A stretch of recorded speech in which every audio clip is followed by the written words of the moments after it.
এই পৃথিবীতে এমন কোনো মানুষ নেই যার জীবনে দুঃখ কষ্ট নেই, কিন্তু আমাদের এই দুঃখ কষ্ট সবসময় চিরস্থায়ী থাকে না। আজকে আমরা ভিডিওর মাধ্যমে দেখে নেব কিভাবে ভগবান স্বয়ং আমাদের মাধ্যমে আমাদের জীবনকে সুখময় করে তোলে। কোন কোন সংকেত দিলে আমরা বুঝতে পারবো আমাদের জীবনে সুখের বন্যা আসতে চলেছে। এই কয়েকটি সংকেতের মাধ্যমে ঈশ্বর আমাদের জানিয়ে দেন যে আমাদের জীবনে ভালো সময় আসতে চলেছে। এই সংকেতগুলি আপনার জীবনে কখনো যদি দেখা দেয়, তাহলে আপনাকে অবশ্যই বুঝতে হবে যে আপনার উপর ভগবানের অশেষ কৃপা রয়েছে। বন্ধুরা, এই বিষয়টি আমাদের সকলের মনে রাখা প্রয়োজন যে আমাদের জীবনে সুখ অথবা দুঃখ কোনোটাই কিন্তু চিরস্থায়ী নয়। সময় যখন আমাদের খুব খারাপ যায়, তখন অনেক সময় আমরা এই বলে নিজেদের সান্ত্বনা দিই, এই খারাপ সময় খুব শীঘ্রই কেটে যাবে এবং কিছুদিনের মধ্যেই ভালো সময় আসবে। আবার কখনো কখনো সময় যদি আমাদের খুব ভালো যায়, তাতেও আমরা ভয় পাই এটা ভেবে যে হয়তো এই ভালো সময় খুব বেশি দিন স্থায়ী হবে না, এবং অধিকাংশ ক্ষেত্রে এই বিষয়টি বহু মানুষের ক্ষেত্রে বেশি হয়ে থাকে। ভালো সময় অল্পের মধ্যে শেষ হয়ে যায় আর খারাপ সময় দীর্ঘদিন ধরে চলতে থাকে, যেন কোনো অবস্থাতেই এই খারাপ সময় কাটতেই চায় না। তবে কিছু কিছু সময় এমন বেশ কিছু ইঙ্গিত পাওয়া যায় যা থেকে পরিষ্কার বোঝা যায় যে আমাদের জীবনে ভালো সময় আসতে চলেছে, এবং এই ভালো সময় আমরা আমাদের নিজেদের চেষ্টায় আরও দীর্ঘস্থায়ীও করতে পারি। এই প্রতিবেদনের মাধ্যমে এই বিষয় নিয়ে আপনাদের সামনে বিস্তারিত আলোচনা করব। ভালো সময় আসার পূর্বে প্রথমেই ঈশ্বর যে সংকেত দেন তা হলো, আমরা অনেক সময় রাত্রে স্বপ্ন দেখে থাকি। স্বপ্নে আপনি যে বিষয়টি দেখলেন তা যদি আপনি সম্পূর্ণ মনে রাখতে সক্ষম হন, তাহলে আপনার জীবনে ভালো সময় আসতে চলেছে। আর যদি স্বপ্নের ঘটনাটি আপনার জীবনের সঙ্গে পুঙ্খানুপুঙ্খ অর্থাৎ একেবারে হুবহু মিলে যায়, অর্থাৎ সত্যি সেই ঘটনাটি ঘটে থাকে, তাহলে সম্পূর্ণ নিশ্চিত হয়ে যান যে ভগবান আপনার সঙ্গেই রয়েছেন এবং তিনি সর্বদা আপনাকে লক্ষ্য রাখছেন। এই সময় অবশ্যই আপনি আপনার ইষ্ট দেবতাকে স্মরণ করুন এবং তার প্রতি আস্থা রাখুন। এরকম অনেক সময় দেখা যায় যে আমরা বিভিন্ন সিদ্ধান্ত নিজেরাই নিয়ে থাকি। এই রকম আপনি হঠাৎ একটি সিদ্ধান্ত নিলেন এবং সিদ্ধান্তটি সঠিক হলো, এই রকম বিষয় যদি আপনার জীবনে বারবার হয়ে থাকে, তাহলে আপনি সম্পূর্ণ নিশ্চিত হয়ে যান ঈশ্বর আপনার সঙ্গেই আছে, আপনার প্রতি ভগবানের অগাধ কৃপা রয়েছে। এছাড়াও আপনি খুব খারাপ অবস্থার মধ্যে দিয়ে যাচ্ছেন, তবুও আপনি কারো ক্ষতি চাইছেন না, আপনি সর্বদা ইতিবাচক চিন্তা ভাবনা করছেন, আপনার ক্ষতি সাধনের চেষ্টা অপর কেউ করলেও তার ক্ষতি আপনি চাইছেন না। এরকম ভাবনা যদি আপনার মনের মধ্যে কাজ করে, তাহলে এর দ্বারা বোঝা যায় যে আপনার উপর ঈশ্বরের বিশেষ কৃপা দৃষ্টি রয়েছে।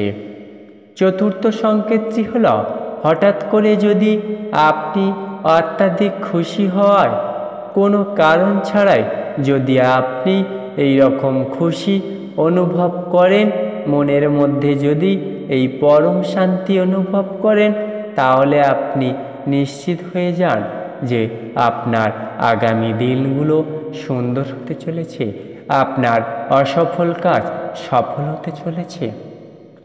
বন্ধুরা, আপনারা যতই ব্যস্ত থাকুন না কেন, ঈশ্বরের পুজো বা ঈশ্বর সাধনার জন্য সারাদিনের হাজার কাজের মাঝেও একটু সময় বার করেন।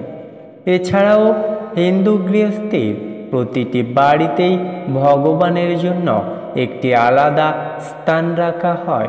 অনেকেই পৃথকভাবে একটি ঠাকুর ঘর তৈরি করেন, আবার অনেকেই নিজেদের সবার ঘরের পাশে একটু জায়গা নির্বাচন করে ভগবানকে সেখানে পূজা করেন।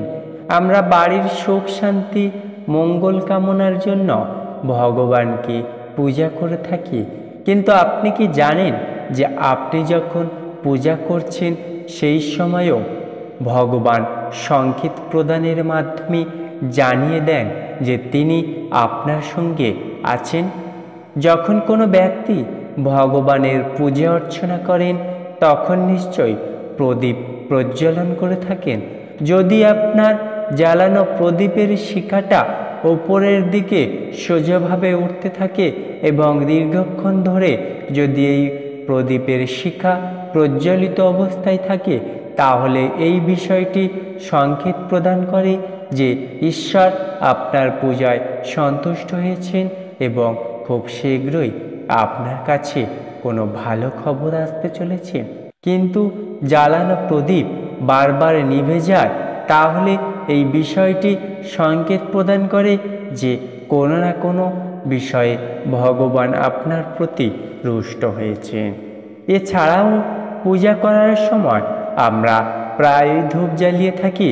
যদি দেখা যায় ধূপ জ্বালানোর পর ধূপের ধোঁয়া ভগবানের দিকে যায়, অথবা সেই ধোঁয়া ঈশ্বরের কোনো রূপের আকৃতি নিচ্ছে, তাহলে এই বিষয়টি সংকেত প্রদান করে ঈশ্বর সর্বদা আপনার সঙ্গে রয়েছেন।